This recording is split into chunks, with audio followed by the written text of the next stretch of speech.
Hello and welcome to the 21st episode of this week's Roundup, the series where we bring you everything that's happened in the news and on the internet over the past 7 days. And our first story of the week comes from one of the survivors of the horrific Southport knife attacks that happened last year. The attack sadly took the life of 3 young girls at a Taylor Swift-themed dance class, which one of the dance teachers at that class was Leanne, who's 36. Now, Leanne was left in critical condition after the attack, but this week she announced that she's launching her campaign for all kitchen knives to be blunt tipped, as you can see at the side of me here.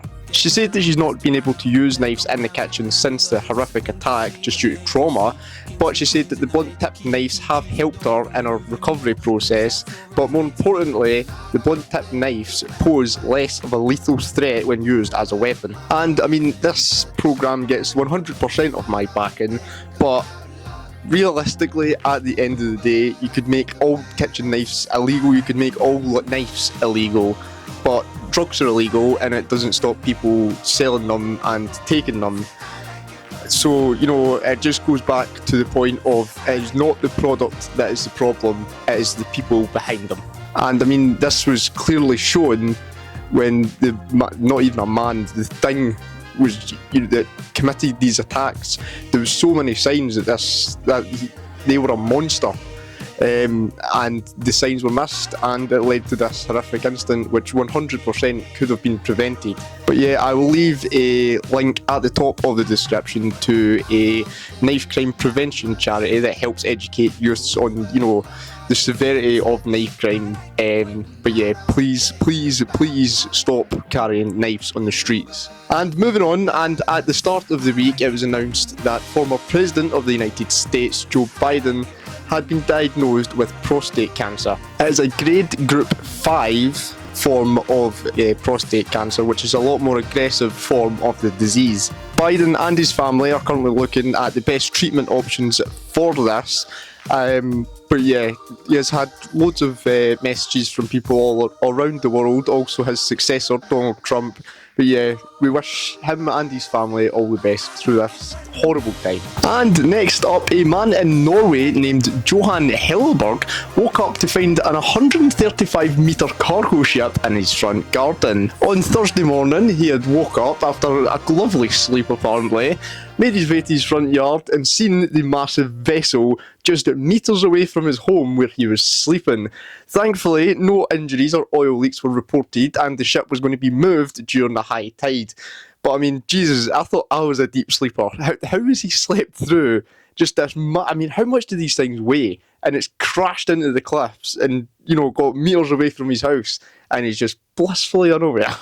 During the week as well, the south of France was hit with storms which caused flooding and golf ball-sized hailstones. Sadly, the storm took the life of 3 people, 2 of which being an elderly couple who was washed away in the floods in their car, and it also left hundreds without power. Now, this extreme weather took place at the start of the week, and since then, no further deaths have been reported, thankfully. Moving on to the sports section of this week's episode, and the curse was finally broken for Spurs in Balboa, where Ange Postecoglou held on to his words and won a trophy in his second season like he always does. The match against Manchester United finished 1-0 to Spurs, at least giving Spurs something to walk away with this season, unlike Manchester United. Spurs currently sit 17th in the table, with Man United 16th, and both having terrible league form, but as I said, at least Spurs can take a trophy away from this season. But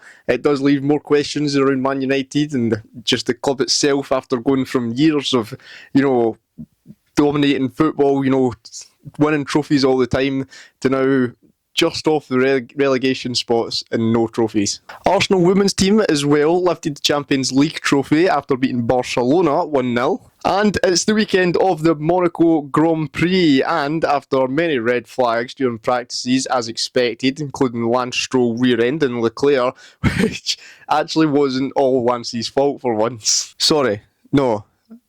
Lance Stroll pulled out in front of Leclerc, causing Leclerc to rear-end him. That's what I meant to say there.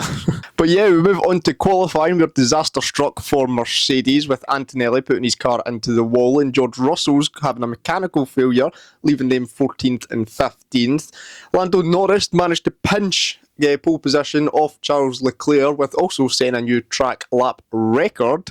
Max Verstappen's car ended up in 5th, and Hamilton just one place above him in 4th.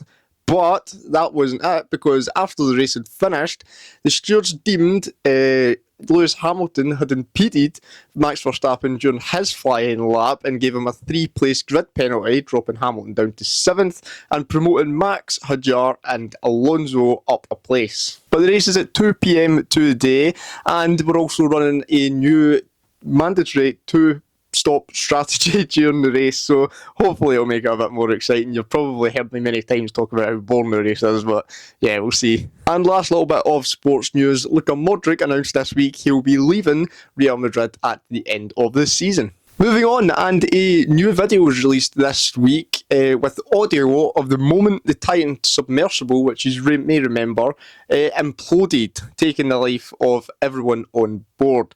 I'll let you listen to the footage now. What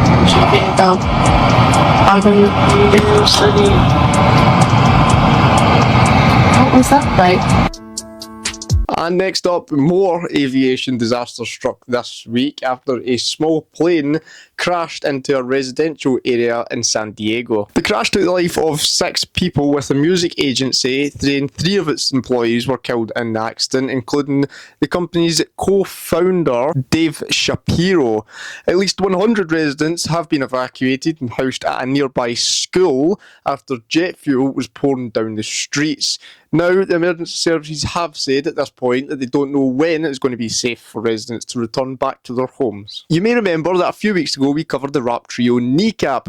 Well, this week one of its members have been charged with a terror offence after allegedly flying a Hezbollah flag. But just days later, the trio performed at the Wide Awake Music Festival in South London, where thousands of fans gathered in their support of the group. And they have also called for fans to gather on the 18th of June outside Westminster's Magistrates Court, in support, as that's when the member is due to appear in court.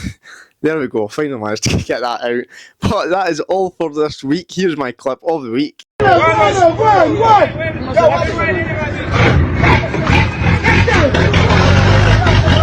Oh, Jesus Christ.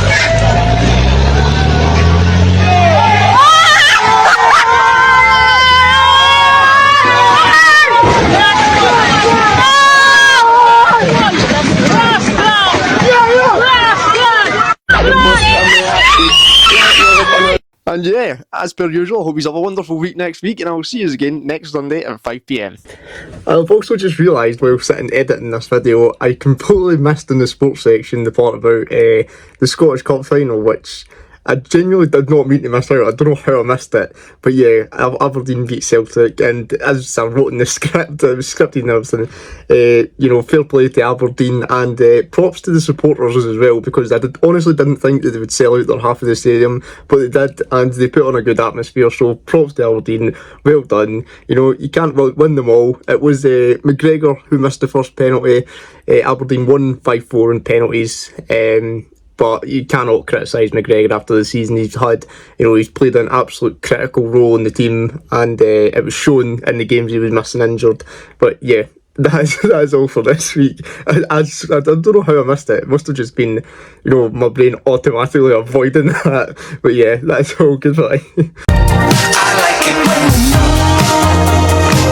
That took so many attempts and so many things. God, got a stutter today. I like it when